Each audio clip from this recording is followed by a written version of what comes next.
والغوا فيه لعلكم تغلبون وقال النبي صلى الله عليه وسلم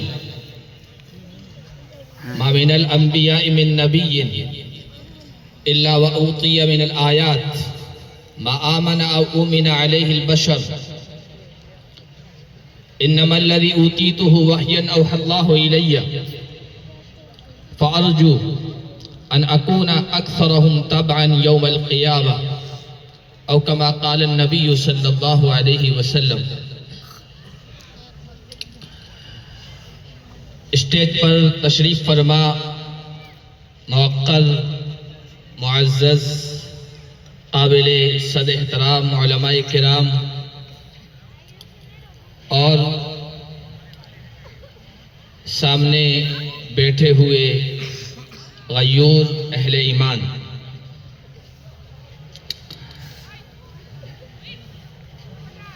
حفظ قرآن کریم کی ختم کی یہ مجلس ہے، تکمیل حفظ قرآن کی یہ تقریب ہے، اور ہم سب کے معزز مہمان کی تشریف آوری ہونے والی ہے۔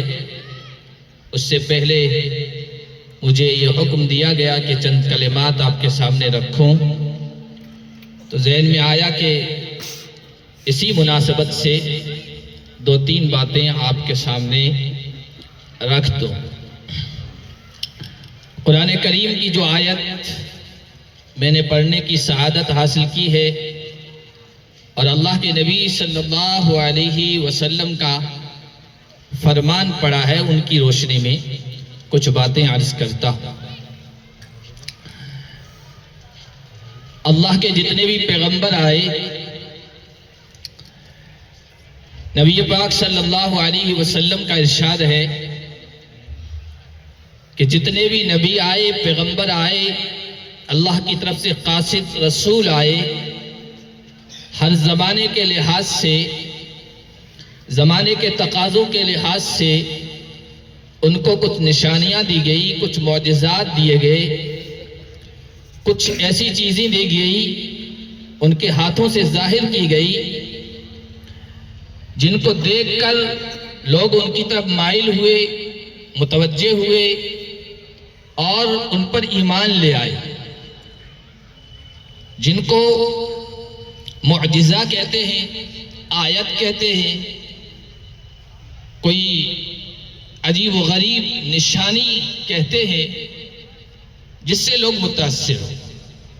نبی پاک صلی اللہ علیہ وسلم نے ارشاد فرمایا ما من الانبیاء من نبی الا واوتی من الآیات ما آمن او من علیہ البشر، جتنے بھی پیغمبر آئے اللہ کی طرف سے ان کو معجزات دیے گئے جن کو دیکھ کر بشر، انسان، لوگ ان پر ایمان لے آئے، اور مجھے جو معجزہ دیا گیا ہے، ایسے اللہ کے نبی صلی اللہ علیہ وسلم کو بے شمار معجزات دیے گئے، اور علماء کرام نے صرف معجزات پر کتابیں لکھی ہے۔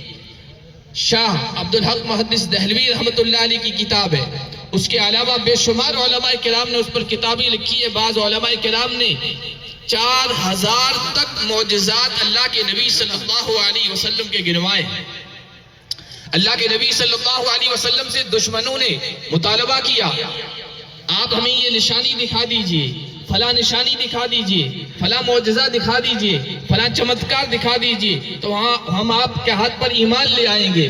اللہ کے نبی کے دشمن کہنے لگے کہ یہ ہاتھ میں کنکریاں لے کے آئے اور کہنے لگے ہمارے ہاتھ میں کیا ہے، ہمارے ہاتھ میں کیا ہے یہ بتاؤ تو ہم ایمان لے آئیں گے۔ اللہ کے نبی صلی اللہ علیہ وسلم نے کہا میں بتاؤں یا تمہاری مٹھی میں، ہاتھ میں جو چیز ہے وہ بتا دے، اور یہ کہنا تھا کہ وہ مٹھیوں کے ان کے اندر سے کلمہ لا الہ الا اللہ محمد الرسول اللہ کی گواہی سنائی دینے لگی۔ دشمنوں نے اس کو سنا ہے، اور یہ اللہ کے نبی صلی اللہ علیہ وسلم کا معجزہ ہے۔ اللہ کے نبی کا یہ معجزہ بھی ہے کہ جنات آپ کی زبان سے قرآن کریم کو سنتے ہیں، بڑے غور سے سنتے ہیں، ایمان لاتے ہیں، اور صبح ایک درخت آ کے اللہ کے نبی صلی اللہ علیہ وسلم کو بتا رہا ہے کہ جنات کی جماعت آئی تھی اور آپ کی زبان سے اور کوثر و تسنیم سے دھلی ہوئی آواز سے قرآن کریم کی تلاوت سنی، متاثر ہوئے اور ایمان لے آئے۔ قل اوحی الی انہ استمع نفر من الجن فقالوا انا سمعنا قرآنا عجبا۔ اللہ کے نبی کی طرف وحی کی گئی کہ آپ کے پاس جنات آئے تھے اور انہوں نے قرآن کریم کو آپ کی زبان سے سنا، بڑے غور سے کان لگائے، متاثر ہوئے، کہنے لگے انا سمعنا قرآنا عجبا یہدی الی الرشد فآمنا بہ۔ یہ عجیب و غریب کلام ہے جو آج ہم سن رہے ہیں، ہم اس پر ایمان لے آتے ہیں۔ جنات نے حضور کی زبان سے کلام سنا، ایمان لے آئے، حضور کو پتہ نہیں چلا، ایک درخت کی ٹہنی نے، ایک درخت نے آ کر حضور کو اطلاع دی، جس جگہ حضور کو اطلاع دی آج بھی وہاں مسجد شجرہ یا مسجد جن ہے، وہاں پر آج بھی اس کے ایک علامت کے طور پر قائم ہے۔ اللہ کے نبی صلی اللہ علیہ وسلم ایک موقع پر تشریف فرما ہیں، صحابہ کے درمیان نماز کا وقت ہو گیا، بخاری شریف کی روایت ہے، عصر کی نماز کا وقت ہو گیا، وقت تنگ ہوتا چلا جا رہا تھا، لوگوں نے پانی تلاش کیا، پانی نہیں ملا، اللہ کے نبی صلی اللہ علیہ وسلم سے شکایت کی گئی، یا رسول اللہ نماز کا وقت نکلتا جا رہا ہے، پانی نہیں ہے۔ اللہ کے نبی صلی اللہ علیہ وسلم نے کہا کسی کے پاس کوئی برتن ہے جس میں پانی ہو؟ تو صحابہ نے کہا ہاں رسول اللہ ایک برتن میں چند قطرات پانی ہیں۔ حضور کے سامنے وہ برتن لایا گیا، نبی پاک صلی اللہ علیہ وسلم نے اپنی انگلیاں اس کے اندر ڈالی۔ حضرت انس راوی ہیں، ہم نے اپنی آنکھوں سے دیکھا حضور کریم صلی اللہ علیہ وسلم کے ہاتھوں سے، آپ کی انگلیوں مبارک سے پانی کے چشمے پھوٹ رہے تھے۔ تمام صحابہ کرام نے وضو کیا اور نماز ادا کی، چھوٹے سے برتن میں وہ پانی جمع تھا۔ حضرت انس سے بعد میں پوچھا گیا تم کتنے لوگ تھے؟ کہ 70-80 کے قریب لوگ تھے، اور چھوٹا سا پانی کا جو برتن تھا وہ سب کے لیے کافی ہو گیا۔ یہ اللہ کے نبی کا معجزہ تھا۔ تھوڑا سا کھانا ہے 4-5 افراد کے لیے، حضرت انس خادم ہیں، ان کی والد والدہ بھیجتے ہیں، جاؤ نبی پاک صلی اللہ علیہ وسلم مسجد میں بیٹھے ہیں، گفتگو فرما رہے تھے، آپ کے چہرے مہرے سے معلوم ہو رہا ہے کہ آپ بھوکے ہیں، آپ فاقے سے ہیں، آپ کو کھانے کی ضرورت ہے۔ انس جاؤ حضور کریم صلی اللہ علیہ وسلم سے اکیلے میں کہنا کھانا تیار ہے آپ کے لیے، آپ ہمارے گھر تشریف لے آئی۔ اللہ کے نبی صلی اللہ علیہ وسلم کے پاس حضرت انس آتے ہیں، بچے ہیں، زیادہ عمر کے نہیں ہیں، اور وہاں کھڑے ہو گئے، کہنے لگے یا رسول اللہ کھانا تیار ہے آپ کے لیے، گھر میں دعوت ہے، والدین بلا رہے ہیں۔ اللہ کے نبی صلی اللہ علیہ وسلم نے یہ سنا، صحابہ بیٹھے ہوئے تھے، سب سے کہا چلو دعوت ہے، چلو انس کے ساتھ ہم بھی چلتے ہیں۔ حضرت انس گھبرائے ہوئے آئے، اپنے والد کو بتایا حضرت ابو طلحہ کو کہ صرف حضور کو دعوت تھی، 3-4 لوگوں کا کھانا ہے، لیکن حضور تمام صحابہ کو لے کے آ رہے ہیں۔ وہاں جب پہنچے ہیں حضرت ابو طلحہ پہلے سے آگے کھڑے تھے، ان کی سانسیں پھول رہی تھی، اتنے سارے لوگوں کے لیے کھانا کیسے کافی ہوگا؟ تھوڑا سا کھانا ہے، تھوڑی سی مقدار ہے۔ اندر گھر کے اندر گئے، حضرت ام سلیم انصاری صحابیہ ہیں، بڑی سمجھدار، بڑی فہم والی، بڑی دانش رکھنے والی، نبی پاک صلی اللہ علیہ وسلم سے بڑی محبت کرنے والی۔ شوہر نے کہا معاملہ تو بڑا عجیب ہو گیا ہے، حضور پوری جماعت لے کے آ رہے ہیں۔ حضرت ام سلیم نے کہا آپ نے دعوت دی ہے؟ کہا کہ میں نے تو صرف حضور کو دعوت دی تھی۔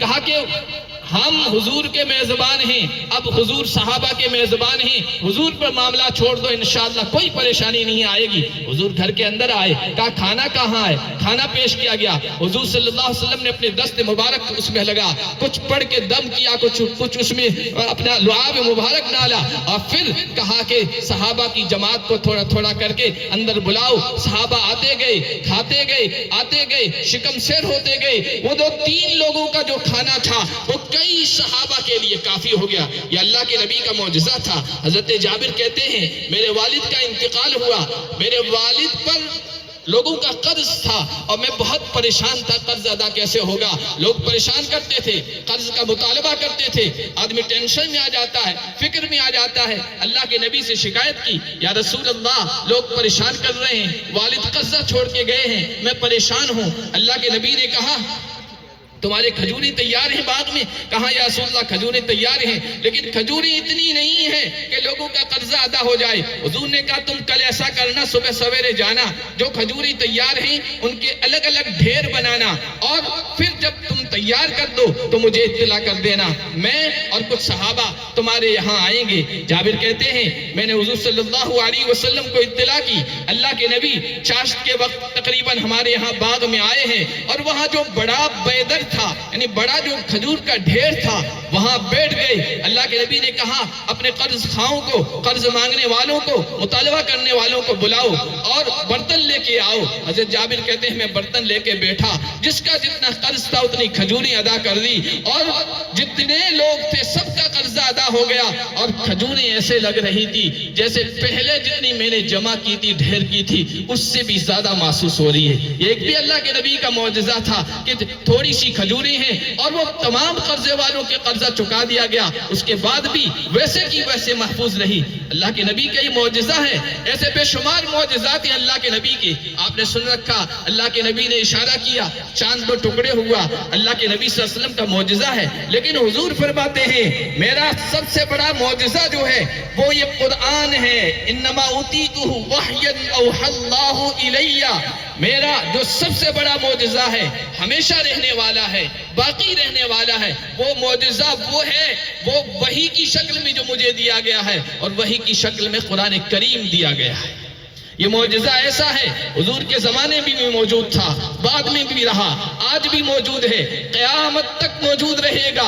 جب اللہ کے نبی صلی اللہ علیہ وسلم پر وحی کی شکل میں یہ اتر رہا تھا، لوگ متاثر ہو رہے تھے، آہستہ آہستہ اسلام کی طرف بڑھ رہے تھے، اس وقت بھی دشمنوں نے کہا وَقَالَ الَّذِينَ كَفَرُوا لَا تَسْمَعُوا لِهَذَا الْقُرْآنِ وَالْغَوْا فِيهِ لَعَلَّكُمْ تَغْلِبُونَ۔ قرآن دلوں کو جیت رہا تھا، قرآن دماغوں کو تسخیر کر رہا تھا، قرآن لوگوں کو متاثر کر رہا تھا، اور قبیلے کے قبیلے حضور صلی اللہ علیہ وسلم کی غلامی کا پٹا اپنے گلوں میں ڈال رہے تھے۔ وہاں اس وقت کے کافروں، اس وقت کے چودھریوں، اس وقت کے کفر کے سرغناؤں، اس وقت کفر کے سرداروں کو فکر ہونے لگی اگر اس طرح معاملہ بڑھتا رہا تو ہمارا دین ختم ہو جائے گا، ہمارا دھرم ختم ہو جائے گا، باپ دادا کا طریقہ ختم ہو جائے گا، اور ان کا دین غالب آئے گا۔ کہنے لگے لا تسمعوا لهذا القرآن، اس قرآن کو سنو مت، والغوا فیہ، شور مچاؤ، لغو کرو، ہنگامہ کرو۔ جب قرآن سنا جائے، قرآن کا پیغام سنا جائے،